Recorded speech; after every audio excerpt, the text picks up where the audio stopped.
Okay, I am so excited to be here with my friend Mindi Huebner. She is one of the most brilliant people I know who is committed to rewiring your brain. So, we're going to talk a little bit about identity shifts and how we make meaning out of things and how different people.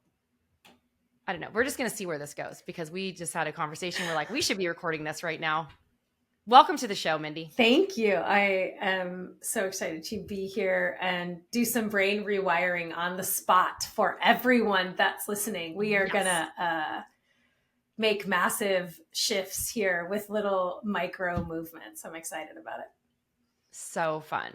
So, Mindi and I met in a business group, and we were currently in a pod. And this girl has so much vibrant energy and is just laughing. And then we did a catch up, and she started rewiring my brain accidentally. It just started happening. And I'm like, I need to have you on my podcast because she's a genius and she will be doing much more in our communities and everything moving forward. I'm just confident in that. I'm so excited about it. Now, we need to go back and hear a little bit more about your journey, Mindi, because even in the pre-show, we found out we grew up in the same area. Yeah. Which was it's such a small world, right? Such a small world. Yes. I won't take us back that far. You don't have to go that far. Yeah. You know what I mean.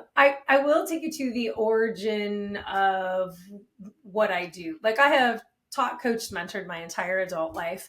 And I was in sales for many, many years. And I still remember the email that came that changed everything. Like late nights, leaderships, all that building gone. They closed my division. And it was this moment that when I actually sat with it, I wasn't all that pissed off. So that told me a lot. You're like, this is the best thing that ever happened to me. That told me a lot, right? And what I started realizing, doing some deep dives into just habits and like, why do we do what we do? And eventually that went to NLP and neuroscience and all those types of things, books, personal development. I realized that I had a limiting belief for my whole life that rest was lazy. And therefore, I was I think I have that limiting hustler. Well, considering our boxer back and forth before this started, right?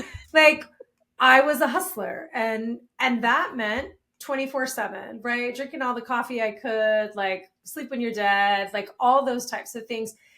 And this was my identity as well. Right. And so the closing of my division gave me this opportunity to say, okay, number one, we're building a new and better business. Number two, we're doing it way more sustainably. Because while I was successful, while I was going on luxury trips and being a top trainer and all kinds of things for my company, I was tired. Yes. It just like that soul burnout, tired, not knowing, right? Oh, there's a different way to do this. Like, how could there possibly be? Like, in order to succeed, you work hard, you hustle. Like, that's it. And you just keep working hard. Right. I married a guy who believes that rest is lazy. So two hustlers, like all the time going. Dr. Shamika Dean, she talks about rest is the new revenue. Rest is now. So I went from rest is lazy to rest breeds productivity.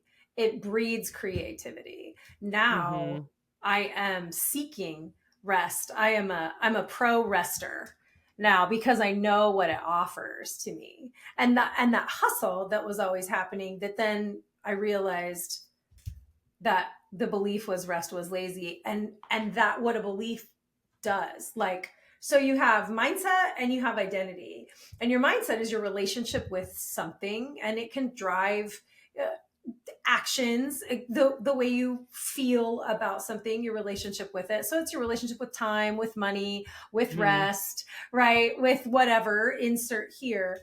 Identity is our repeated way of beingness. So they are different. They're kissing cousins, right? They are coexist. Kissing cousins. Yes. I've never heard someone explain it like that before. They are separate though. And so if If in our Ah, identity, right? Even though we, in our minds, our relationship with rest, we're like, oh yeah, that's a good thing. Like rest is people should rest. That's a mhm. good thing, right? We've I'll take seen a nap people rest, after this. right? Yeah. But if in our identity, rest means I'm not doing enough, I'm not producing enough, and therefore I'm not valuable, we won't actually like embrace rest. We might, believe it or not, hustle for some rest, Yes. we might earn rest, earn air quotes, right? Ugh, it feels so hard. Exactly, exactly. So that was my moment, my break open moment. And then I just started collecting all kinds of certifications because I had always taught, coached, mentored, and I wanted to do it much more intentionally. And so I got some health coaching certification, and then I got life coaching certification, and I got success coaching and high performance coaching, and all the certification, NLP, and I just started like diving in. You asked about human design earlier before we started recording this. Mhm. So I'm a Manny Gen and I'm a 1-3. And so I love to go deep. I'm going to make all the mistakes so you don't have to. I'll take you along, Mhm. right? And I want to know all the things about it. Like, and I don't want to small talk. Like, I want to go deep. Tell me all the Yeah, I'm things right same. now. I'm a 6'3", so I mean, I'm not a one. The one line, I'm like, you're the rabbit holes. I have a Exactly. friend who's a one line. They just want to go down a rabbit hole. Exactly. But it's so I good had to, because pull back the from that. research Sometimes, yes, part of yes. that. So that was really good for me in what I'm doing. So I took all the coaching certifications, and what happened was I just kept niching because I realized at first, oh, mindset is playing a really big part in this. Like mindset and health coaching. What is your relationship with food? What is your relationship with like movement? What is your relationship, right? And then mindset in life coaching. And then I got even, smarter. I'm like, this is identity. Yes, it's mindset. It's Mhm. subconscious identity because we cannot outperform our subconscious identity. We can hustle, we can get to a goal and not sustain it, right? We can burn out, we can overachieve, we can over deliver. That's Right. not us outperforming our subconscious identity, right? We're still who we are, and then we're just like grinding on top of it and then paying the consequences of it. Okay, so it sounds to me like the most impactful thing that we can do is to shift our identity into something bigger, or maybe that's the wrong word, Well, I but love. Okay, that's a perfect jumping off place because especially as women, we are conditioned. We have yes. all this conditioning on top of us, and lots of that conditioning is I. The more I produce, the more I achieve, the more valuable I am. There we are. Why are you screaming at me right now? High achievers, Why are you overachievers. screaming at me right now, Mindy? This also very tied to rest is lazy, right? Because then you're not I doing, then love you're not achieving, then you're not producing, therefore Mm. you're not as valuable. Is the Can I ask story. you a question though about this? Yeah. Because I just spent a couple weeks in Hawaii. I was definitely resting and relaxing, but I like to move my body and be doing things. Hmm. Like otherwise I feel restless. It's not like just being I was going to say being lazy, which rest is not lazy, but lounging Yeah. maybe is the best thing Hmm. that best word. Only doing that makes me feel like not good Yeah. because Yeah. I need to move. I am also So, a mover. Like I'm walking, I am also moving. Now, can I Netflix binge? You bet. Right? yes. That's a little different. Rest is when we get to disconnect from the things. So Okay. and that's my Because definition. Like rest is going to look different for everyone. It's not necessarily going to be, right, like a couch potato. Like that's not going to yeah, fit everyone's. Yeah. sleeping all day, Right, right. And I relaxing. couldn't do that. I couldn't sleep all day. No. Okay, I wanted to clarify that Hmm. because I think one of the things that's really powerful and interesting though is during that period when I was like in Hawaii, because Hawaii is the most feminine, relaxed place probably on the planet. They call it like, you know, the breath or, you know, in David Deida's books, he talks about New York City, where I used to live, as like the most masculine energy in the world, and Maui as the most feminine energy, or whatever. I think Kauai is more feminine, but whatever. So you're in that energy, you're in that vibe. And sometimes I find when I'm not in that constant doing, all these ideas just start to pop in. Because rest and I feel breeds so creative productivity and creativity. Yes, rest breeds productivity and creativity. So you are finding, and this is not to, in my experience, we're not dissing the masculine either. We need aligned hustle. We're business owners, right? Like we have goals, we have dreams and schemes we're going after. There is a time and a place for aligned hustle. There absolutely is. We're talking about that grind it out hustle, sleep when you're dead. That's over. That's yesterday's news. Yeah. We don't have to do that. Like that was something that we got sold somehow, right? So that we would like be doing consistently. Now on the flip side of that, we can't just be in flow all the time either and not structure, not checking shit off, right?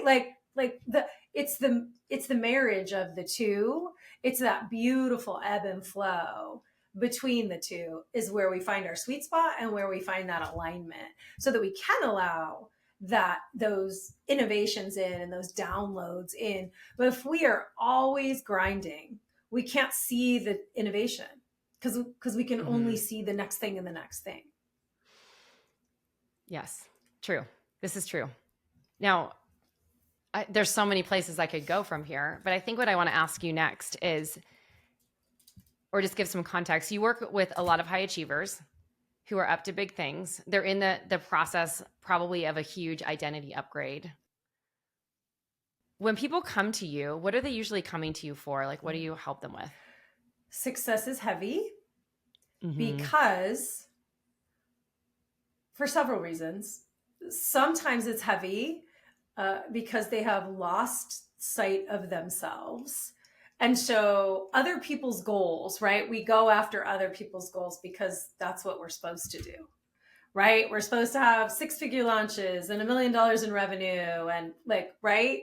We're supposed to do these things. So what do? We set these as goals for ourselves without actually checking in about, is this what it really, am I willing to be the human who my repeated way of beingness to have this thing, and is it going to feel aligned? Notice I didn't say easy, like a party all the time, simple, any of that kind of stuff. Because of course there's going to be ebbs and flows of that as well.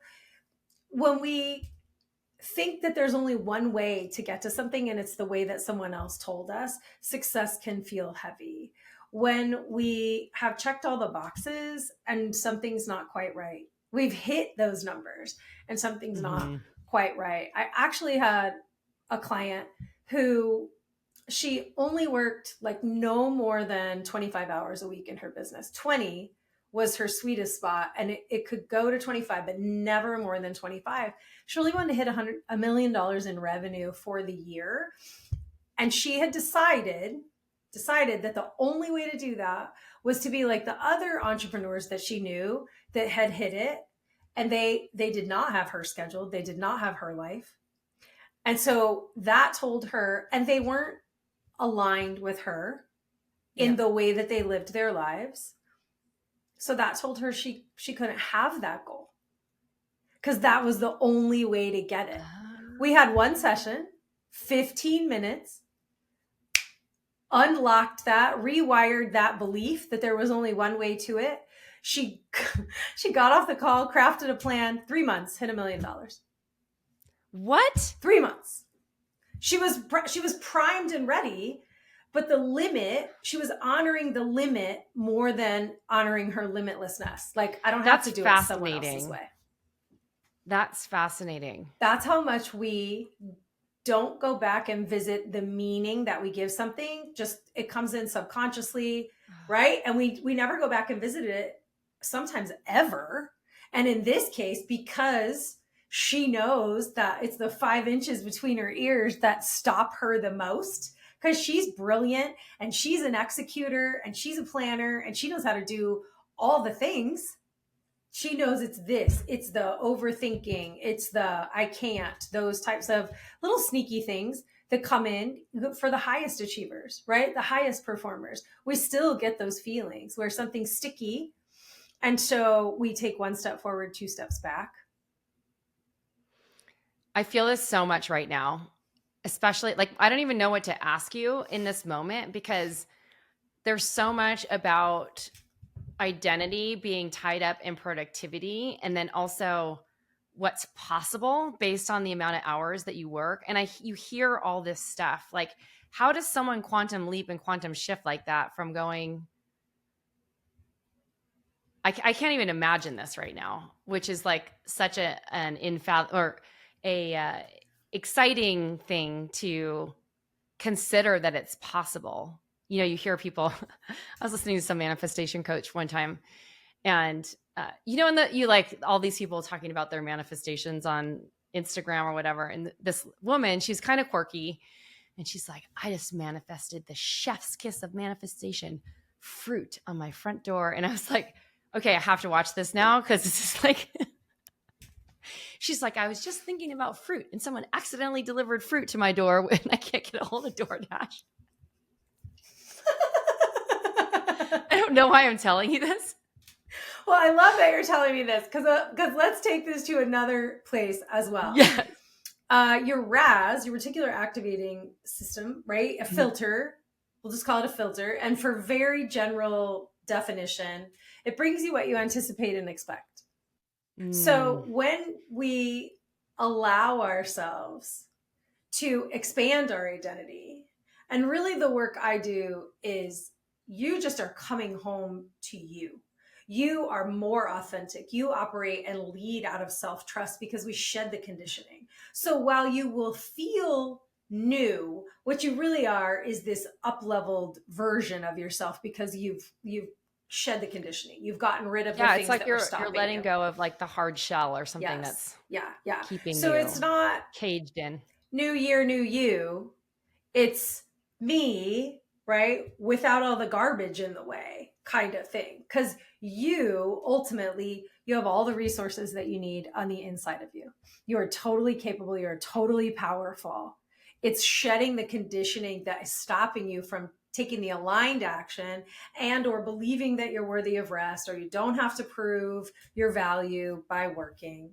So when we think about our identity, we'll get back to Raz in just a second. I'm going to invite everyone. When you think about and we are constantly cycling through identities too. Like I could blow your mind with all the things that happen with our identity. But first, let's think about the identities that we sit in kind of typically. And I remember one time I was very much in the identity of a runner. So I am a runner. I am. We say I am, right? We think a thought over and over again. I am a yoga teacher. It becomes an I am. Becomes an I am. And what happens is we then it creates emotions and sensations and feelings. And then we create habits to prove it. Like our brain, our subconscious wants to prove us right. We're always winning the game we're playing. I'm going to say that again. I am a billionaire. We are always winning the game we're playing. Okay, you just made me think of something else too that I'll share about that. I love that. Yes, I love that. So I am a runner. I got hurt and I couldn't run.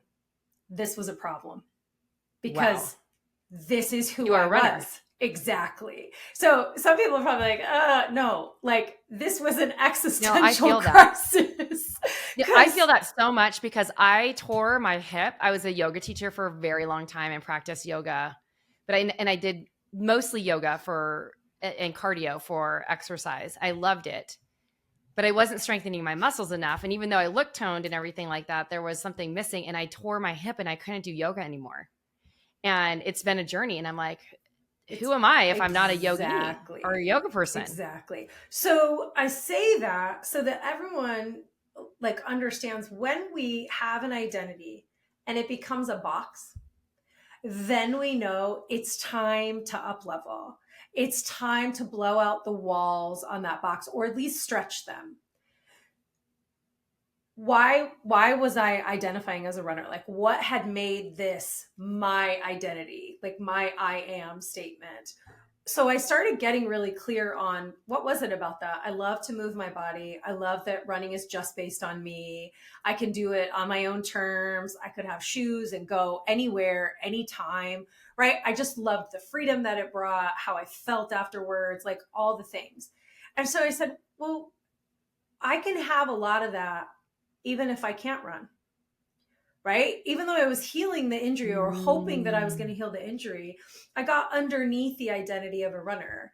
Like I was powerful. I felt powerful when I ran. I love to move my body. Okay, well, where else can I feel powerful and move my body? And so, okay, This is brilliant. identity started stretching, and it started stretching because, I'm in great shape, and one day I might not be able to run again. So now while I do run, and I definitely say, oh yeah, I'm a runner, I'm a runner, and it's not just I'm a runner, right? Because I have lots of other activities I do that make me feel that way as well and let me tap into that power that I love from that. Wow. So that's one thing about an identity. The moment it starts to feel like a box, we get to get curious and say, oh, okay, what do I get to do to stretch this a little bit so that I don't get locked in this box?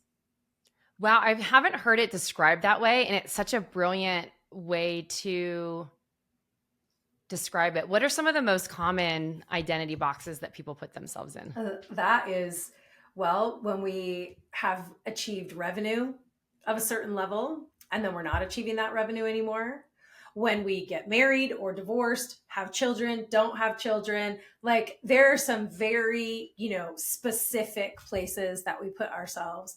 And also, so I'm going to say two things because the second one is going to blow everyone's mind too. The issues come in, number one, when we have conflicting identities.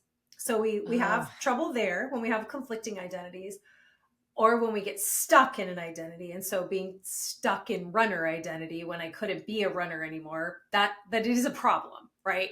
Like it seems like a very first world problem. It's just for an example for everyone, right? It was a problem for me. And you said it with yoga teacher, and people have experienced it with other things as well, I'm sure. So when we flip through identities all the time, think about your identity as a yoga teacher.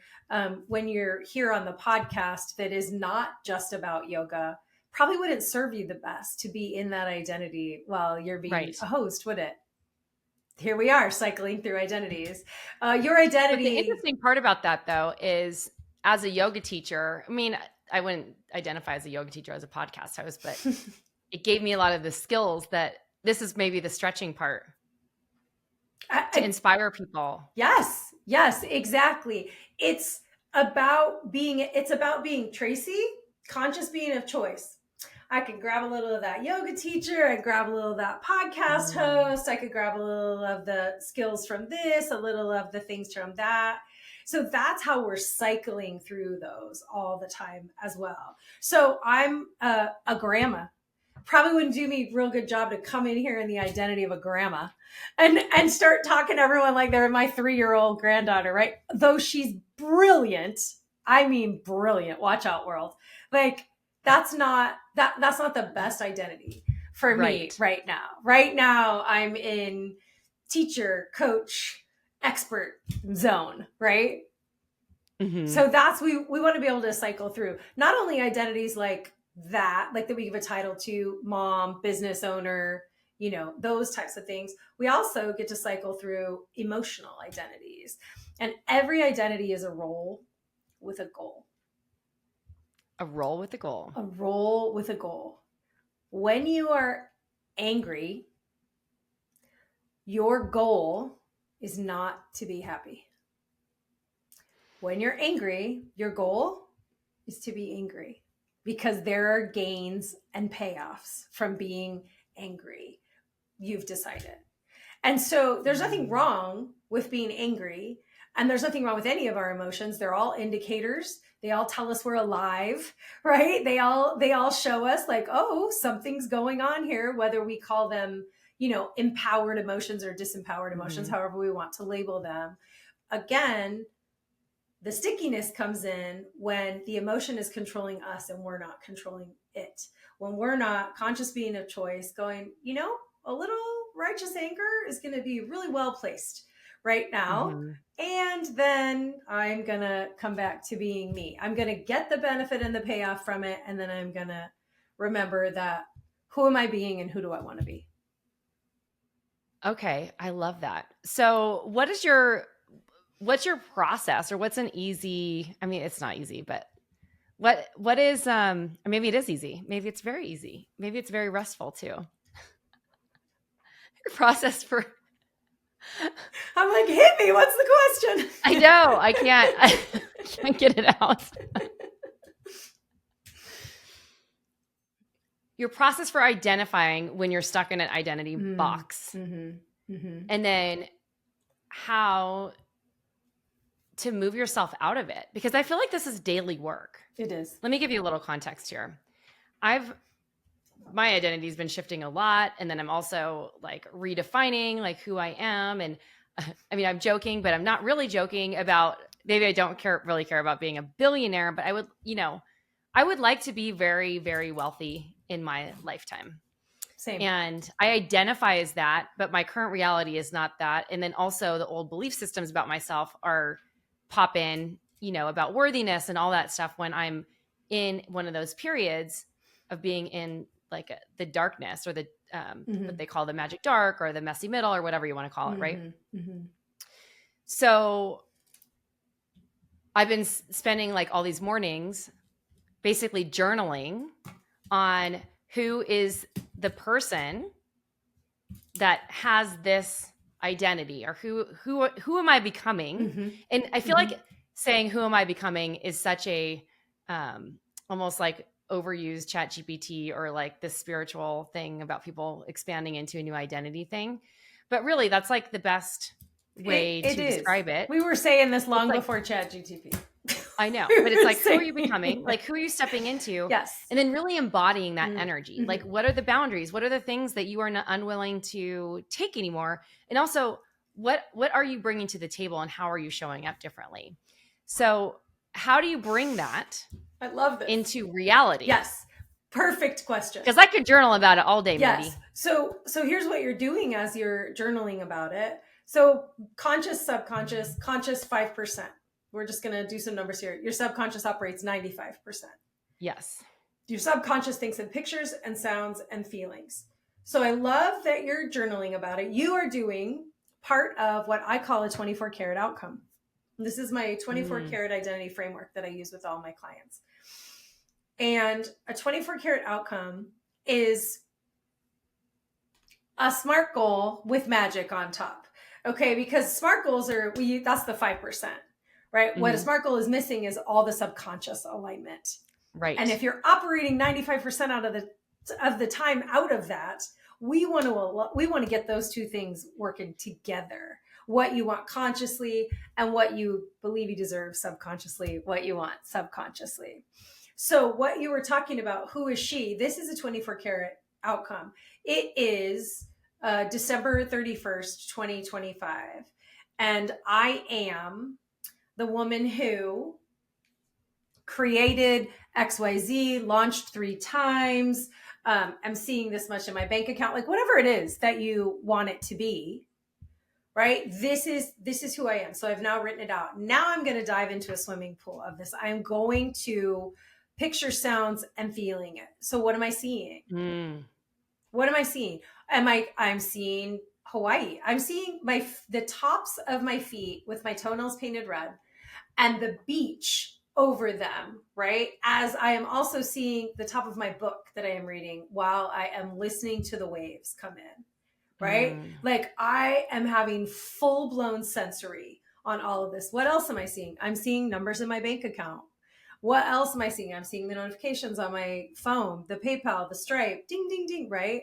What am I seeing? I'm seeing laughing. I'm seeing my calendar with lots of white space. I'm seeing me creating the next thing. I'm seeing 10 more episodes in the can for the podcast. Like, what are you seeing as this version of yourself? What are you hearing? Well, now I'm hearing those notifications, right? And I'm hearing the ocean waves, and I'm hearing, and maybe part of you being that woman is strength workouts. Okay. So you're hearing the weights clanking, or you're hearing the Pilates reformer doing its thing, right? Like whatever that is, you are getting granular with what you're hearing and what you're seeing, what you're feeling. What are you feeling internally? What are you feeling externally? So we're feeling the sand on our feet, and internally we are feeling so content and so powerful at the same time. Like we did it. We're here. We're the woman who. And then we're also, so we're seeing, we're hearing, we're feeling. We can get crazy. I'm staying in that $18,000 a night penthouse. Exactly. We're at tasting. The one hotel in Honolulu. We're tasting, we're smelling. Remember, picture, sounds, and feelings. So we're going to dive into a swimming pool. And the reason that we're diving into a swimming pool, there's a couple of reasons why. Number one, your brain doesn't know the difference between real and imagined. Mm-hmm. It does not know.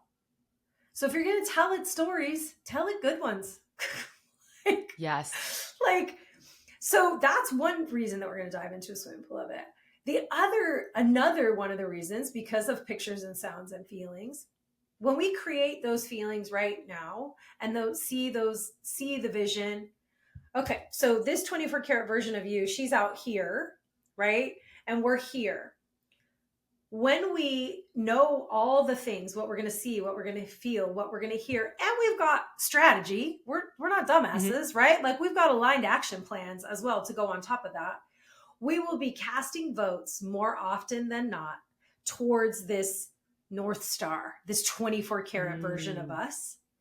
We will be, do, have immediately in the ways that we can.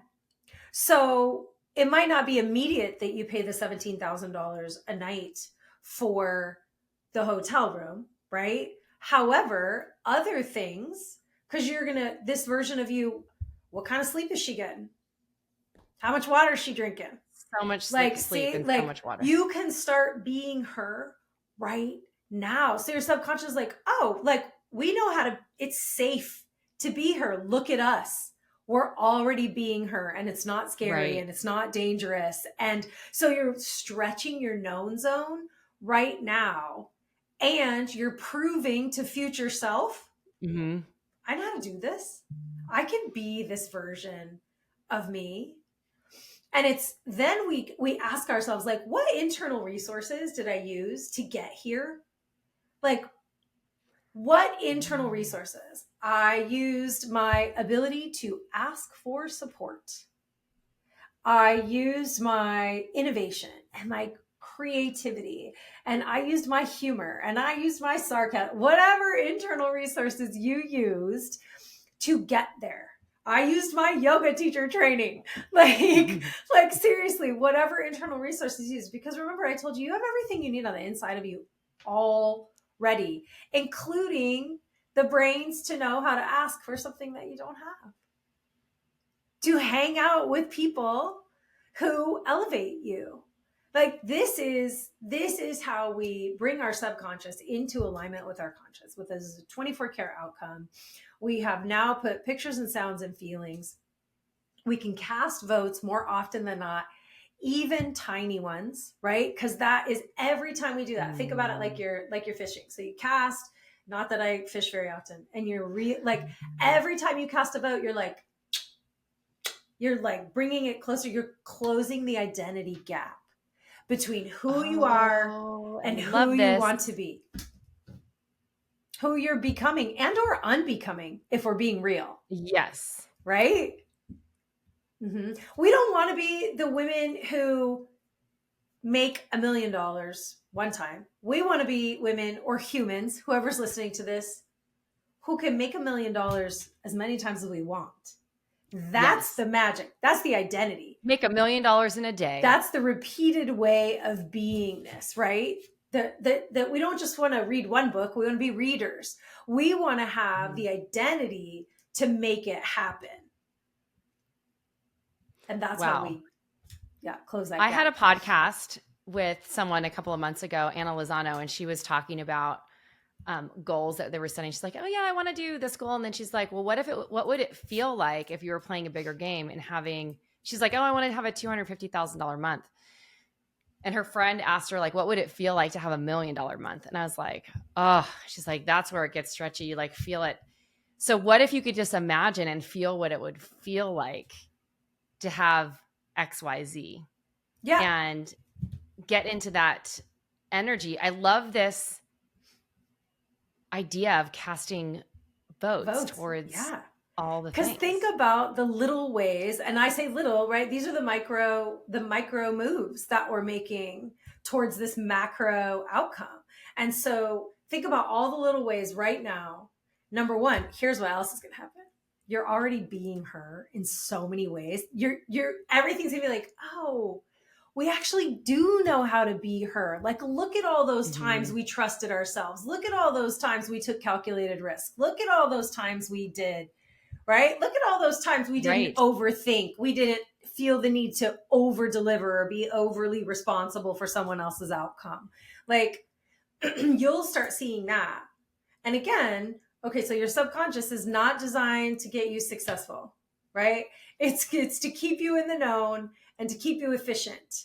And so anything that feels like a threat, it's going to be like, oh, wait, nope, we'll just stay who we are. So that's why we're talking about those little stretches, because pretty soon then your known zone is like, boom, the walls are blown out on it. Now you said something about affirmations, because this is a beautiful way also to train your subconscious identity, right? If saying I'm a billionaire like feels good and your body's like, hell yeah, we are.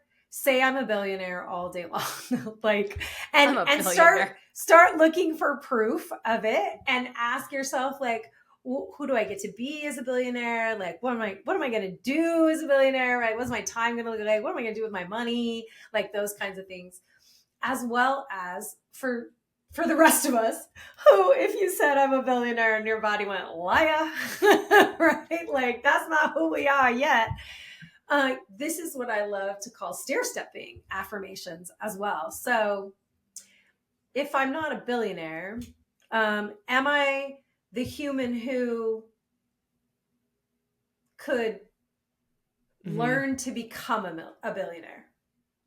Am I the human who could follow a plan to make my first million and then billion? Like, we get to like dial that back so that it still gives us a little bit of like, oh, I get to lean into this, right? Because we're training our body, because somatically, this is your nervous system as well, right? It's not just, we don't fight, flight, freeze, or fawn just here, right? Like, you feel it in your body. And so there are things to do to shift that somatically as well. And so if we start trusting ourselves and show ourselves like, oh, it's safe. Look, we casted this vote. We're a little bit closer. We're a little bit closer. We're a little bit closer. So stair stepping the affirmations allows you to like go bigger, just at a little bit different pace, then do that. Because an affirmation is an intentional thought directed towards our dreams, schemes, hopes, desires. That's an affirmation. And your subconscious is listening to you all the time. So all the times that you say, I don't know, or I can't, you're going to start believing yourself. That's a big one. I love a long time ago with clients, I started, if they said, I don't know, I would say, well, what if you did? Because you always know. You know. That's so good. You just do, And I don't know becomes a habit. It's also like, here we are as women again, right? We'll discount ourselves a little bit. We'll step back a little bit. We'll play small a little bit. It's conditioning, We'll say something that we're pretty sure of, and then we'll go, but I don't know. Like, have you ever been around someone that does that? But I don't know. And if it's someone I'm close with, I'll go, yeah, you do. You just said it. Like, get that out of here. Get that habit out of here. Right? So good. Yeah. How do you change your language patterns when they're so inbred? So huge. I'm so glad you asked me that, because I just am such a language pattern word nerd. I just love it. I have certification in NLP, And that's languaging pattern, study of excellence. Like there's lots of ways to describe it. This also, you just start with one word swap to start rewiring your brain, because the neurons that fire together wire together. So every time you say I don't know, and you just strengthen that neural pathway, or I'm not enough, or I have to work hard, or all of those things, right? I'm not saying you're just going to decide in one day, oh no, that's not me anymore. However, you get to start proving that wrong, because you're always winning the game you're playing, remember? So you could start with swapping out the word but. Instead of saying but, say and just start catching yourself. This is one of my favorites. That one I've been catching a lot lately. Because but ends it. It ends it. Yep. And or it negates what you said before that. Now, not every single time. There's time for a well-placed big old but. Definitely, right? And you're doing a great job, but seriously, like that's the worst, right? I really like what you said, but, or you're doing a great job, and here's where we could see some improvement. I really like what you said, and I'd like to add this onto it. Just changes everything. It allows people to be open. Feels more expansive. So much more expansive. It's so much more expansive. 3 of my favorite phrases when we are letting go of guilt and shame and the should haves, right? When we should all over ourselves. Instead of, oh, I should have done that. From now on, in the future, next time. Wow. Okay. From now on. Use it in a sentence, please. Yeah. Oh, I should have figured that out beforehand. I should have checked. Here's me. I should have checked that automation. There was a typo in it. From now on, I'm going to make a list before I do XYZ. From now on, I'm going to, like, whatever it is. From now on, in the future, oh, I totally forgot about XYZ, or I didn't pack this, or like whatever it is, right?